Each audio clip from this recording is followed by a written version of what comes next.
तो आज हम चर्चा करेंगे कि भारतीय रेलवे में यूज होने वाले एयर स्प्रिंग के बारे में। भारतीय रेलवे में एयर स्प्रिंग का प्रावधान क्यों किया गया?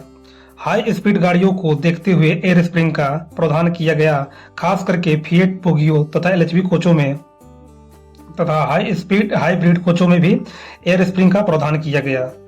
जैसे मेमो डेमो राजधानी कोचों में भी एयर स्प्रिंग को लगाया गया। एक समय के बाद सभी गाड़ियों से कॉइल स्प्रिंग, हेलिकल स्प्रिंग को हटा दिया जाएगा। कॉइल स्प्रिंग को हटाने का सबसे बड़ा रीजन है कि इसको लोड झेलने का एक लिमिट होता है। कभी कभी गाड़ियों में ज़्यादा भीड़ भाड़ होने के कारण गाड़ियों में ओवरलोड हो जाते थे, जिसके कारण से कॉइल स्प्रिंग का कॉइल आपस में चिपक जाते थे और उसी के कारण से स्प्रिंग ज़्यादा टूटने लगते थे।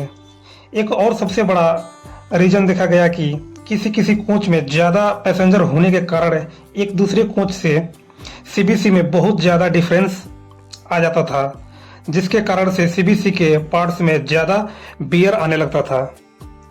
लेकिन एयर स्प्रिंग में ये सभी दोषों को दूर किया है, क्योंकि एयर स्प्रिंग को कुछ इस तरह से डिजाइन किया गया है कि पैसेंजर कम हो या ज़्यादा होने से भी अपने लेवल को, हाइट को वो ऑटोमेटिक मेंटेन करते रहता है। तो चलिए भारतीय रेलवे में यूज होने वाले एयर स्प्रिंग के बारे में हम जानते हैं, क्योंकि भारतीय रेलवे में 4 तरह के एयर स्प्रिंग अभी यूज हो रहे हैं। तो चलिए हम अपने नोट पैड और कलम के माध्यम से हम लिखते हैं और जानते हैं कि भारतीय रेलवे में कितने तरह का एयर स्प्रिंग को चलाया गया है, उसकी लोड क्या है और उसकी कलर कोडिंग क्या है और कौन सी स्प्रिंग को कौन सी गाड़ियों में यूज करना है। हम उसको बारी बारी से जानते हैं और समझते हैं।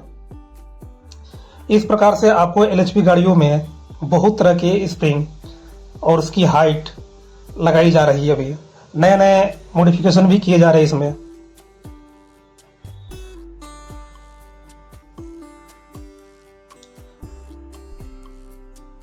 पहला स्प्रिंग हो जाएगा आपको 120 केनन का, और दूसरा 140 केनन का, तीसरा 160 केनन का, और आपको 180 केनन का। और इन चारों स्प्रिंग का अलग अलग यूज है, अलग अलग गाड़ियों में यूज होते हैं ये। और इसका कलर कोड भी जान लेते हैं हम कि कलर कोड से हम कैसे पहचानेंगे कि कौन सी हाइट की और कौन सी कैपेसिटी की स्प्रिंग कौन सी गाड़ियों में यूज होगी। 120 कैनन जो लाइट ग्रीन होती है इसकी कलर, और 140 जो आपको रेड कलर की होती है, और 160 कैनन की स्काई ब्लू, और 180 कैनन का जो है आपको ग्रे कलर के होंगे। अब इनके यूज हम किन किन कोचों में करेंगे, तो चलिए हम समझते हैं। जो 120 कैनन का है हम इसको एसी और फर्स्ट एसी में यूज कर सकते हैं। और दूसरा हो गया 140 कैनन, जिसका यूज हम नॉन एसी में करते हैं। अभी जैसे नॉन एसी में आपको हो जाएगा LWS CN, LWS non AC chair car भी हो जाएंगे इसमें।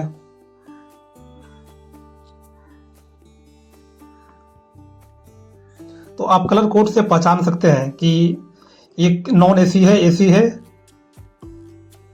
इसको पहचानना बहुत ही आसान है। अगर आप बराबर मेंटेनेंस करते हैं गाड़ियों का तो ये सब चीजें आपको ध्यान में होंगे। और दूसरा हो गया, तीसरा आपको 160 कैनन जो एसी और नॉन एसी दोनों में यूज होंगे आपको। और आपको चौथा हो जाएगा 180 कैनन जो मेमो और डेमो में यूज होंगे, जो अभी बड़े बड़े सिटी में चलते हैं मेमो और डेमो, उसमें ज्यादातर ये यूज होते हैं।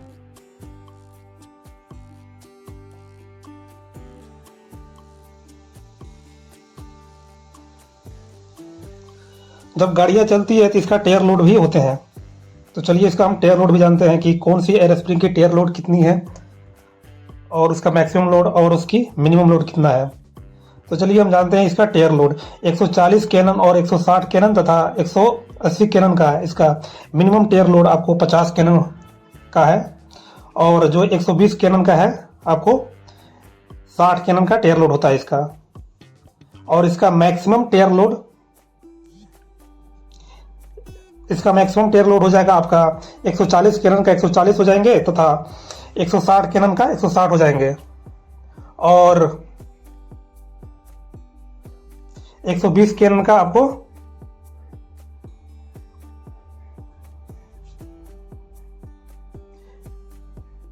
120 कैनन का आपको 120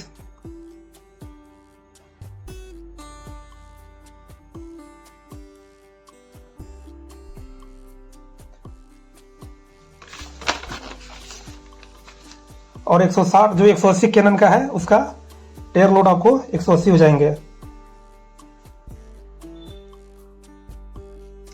जब गाड़ियां चलती है तो इसमें बहुत सारे डिफ्लेक्शन भी आते हैं, आपको लेटरल मूवमेंट होती है, उसमें लेटरल मूवमेंट होती है, वर्टिकल मूवमेंट होती है उसका। तो इसका हम जानते हैं इसका डिफ्लेक्शन कि ये जब गाड़ियां चलती है तो इसका डिफ्लेक्शन, इसका वर्टिकल डिफ्लेक्शन क्या होना चाहिए। तो जो चारों एयर स्प्रिंग का है जो वर्टिकल डिफ्लेक्शन आपको प्लस माइनस 30 mm होंगे। चारों एयर स्प्रिंग में जो वर्टिकल डिफ्लेक्शन होंगे प्लस माइनस 30 mm होंगे इसका।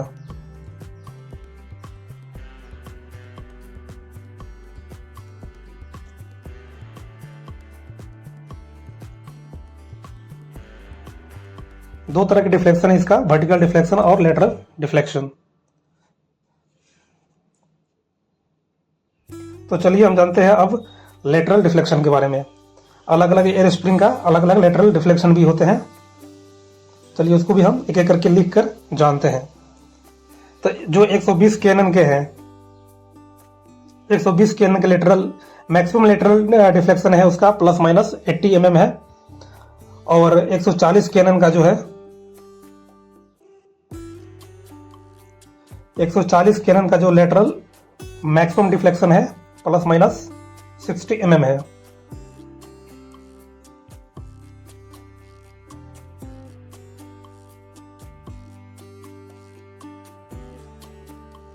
तथा 160 कैनन का जो एयर स्प्रिंग है उसका लेटरल मैक्सिमम लेटरल डिफ्लेक्शन आपको प्लस माइनस 80 mm हो जाएंगे।